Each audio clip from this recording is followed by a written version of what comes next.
Perkenalkan, nama saya Habibah dengan NIM 18721500059 dari Prodi Pendidikan Ekonomi kelas A pagi. Hari ini saya akan menyelesaikan tugas ujian akhir semester 4 mata kuliah Strategi Pembelajaran yang diajarkan oleh dosen pengampu yaitu Ibu Eka Putri MPD. Baik, saya akan menjawab pertanyaan berikut. Yang pertama, menurut saudara, bagaimanakah cara memilih strategi pembelajaran yang tepat? Apa saja yang perlu dipertimbangkan terlebih dahulu sebelum memilih strategi pembelajaran tersebut? Pemilihan strategi pembelajaran yang akan digunakan dalam proses pembelajaran harus berorientasi pada tujuan pembelajaran yang akan dicapai. Selain itu, juga harus disesuaikan dengan jenis materi, karakteristik peserta didik, serta situasi atau kondisi di mana proses pembelajaran tersebut akan berlangsung. Terdapat beberapa metode dan teknik pembelajaran yang dapat digunakan oleh guru, tetapi tidak semuanya sama efektifnya dapat mencapai tujuan pembelajaran. Untuk itu, dibutuhkan kreativitas guru dalam memilih strategi pembelajaran tersebut. Dalam pemilihan strategi pembelajaran, guru harus mengacu pada kriteria sebagai berikut. Kesesuaian antara strategi pembelajaran dengan tujuan atau kompetensi.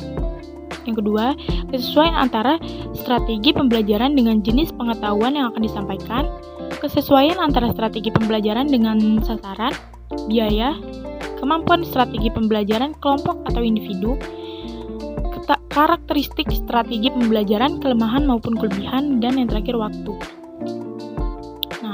Beberapa prinsip-prinsip yang mesti dilakukan oleh pengajar dalam memilih strategi pembelajaran secara tepat dan akurat. Pertimbangan tersebut mesti berdasarkan pada penetapan yang pertama, tujuan pembelajaran. Penetapan tujuan pembelajaran merupakan syarat mutlak bagi guru dalam memilih metode yang akan digunakan di dalam menyajikan materi pengajaran. Tujuan pembelajaran ini merupakan sasaran yang hendak dicapai pada akhir pengajaran, serta kemampuan yang harus dimiliki siswa. Sasaran tersebut dapat terwujud dengan menggunakan metode-metode pembelajaran. Tujuan pembelajaran adalah kemampuan atau kompetensi atau keterampilan yang diharapkan dimiliki oleh siswa setelah mereka melakukan proses pembelajaran tertentu. Tujuan pembelajaran ini dapat menentukan suatu strategi yang harus digunakan oleh guru. Lalu yang kedua, aktivitas dan pengetahuan awal siswa. Belajar merupakan berbuat, memperoleh pengalaman tertentu sesuai dengan tujuan yang diharapkan. Karena itu, strategi pembelajaran harus dapat mendorong aktivitas siswa.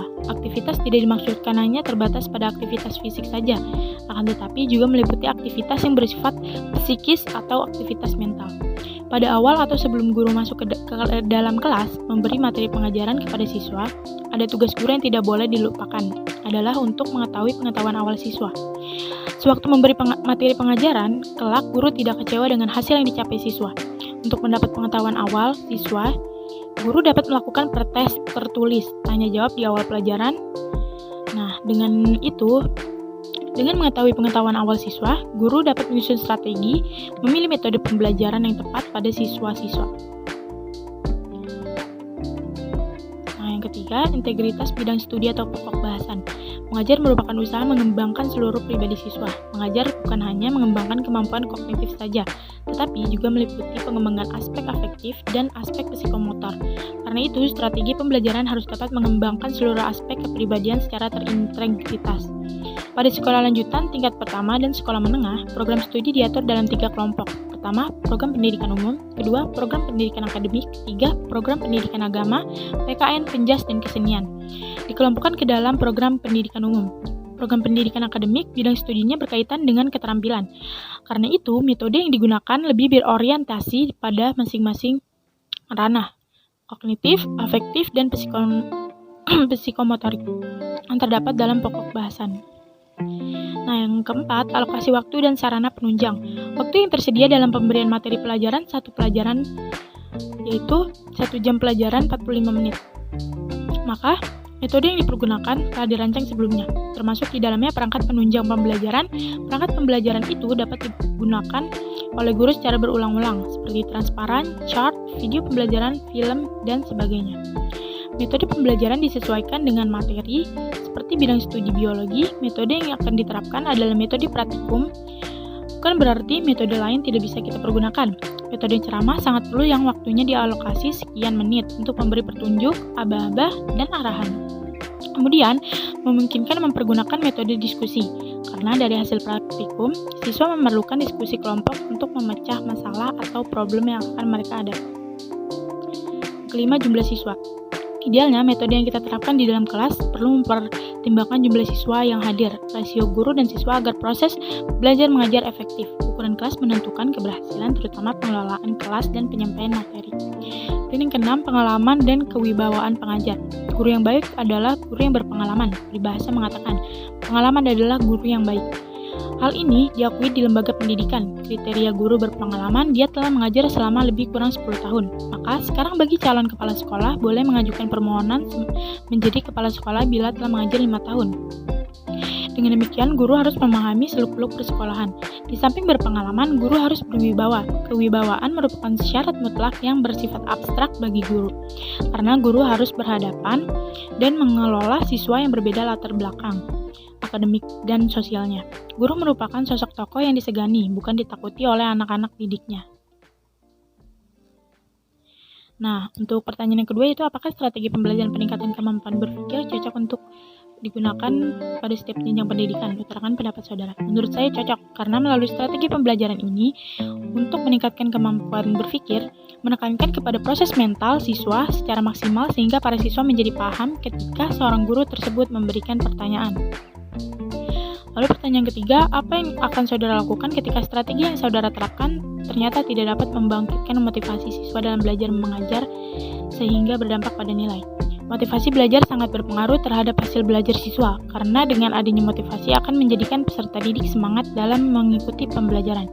Menurut saya, peran guru sangat penting untuk memaksimalkan motivasi belajar, baik dengan meningkatkan kualitas guru, memilih metode, media pembelajaran, dan lain-lain. Selain itu, guru juga harus sering memotivasi peserta didik untuk selalu mengikuti pembelajaran dan memberikan pujian serta nilai agar peserta didik termotivasi dalam belajarnya. Adapun cara meningkatkan motivasi siswa adalah sebagai berikut. Yang pertama, menggunakan metode pembelajaran yang tepat dan beragam. Nah, cara meningkatkan motivasi belajar siswa bisa dengan meragamkan metode pembelajaran. Hal ini bertujuan untuk menghilangkan kebosanan siswa saat berlangsungnya kegiatan belajar mengajar. Jika siswa sudah mulai bosan dengan materi yang disampaikan, guru bisa mengubah metode yang lain, misalnya diskusi kelompok, sesi tanya jawab, demonstrasi, dan sebagainya. Yang kedua, menjadikan siswa sebagai peserta didik yang aktif. Cara selanjutnya adalah dengan membuat siswa menjadi aktif di kelas. Keaktifan siswa bisa mendorong dirinya untuk terus belajar dan semangat dalam memecahkan suatu permasalahan. Salah satu contohnya adalah dengan memberikan sejumlah pertanyaan berorientasi HOTS atau High Order Thinking Skill. Bagi siswa yang berani menjawab, baik benar atau salah akan mendapatkan reward yang menguntungkan. Lalu yang ketiga, memanfaatkan media seoptimal mungkin.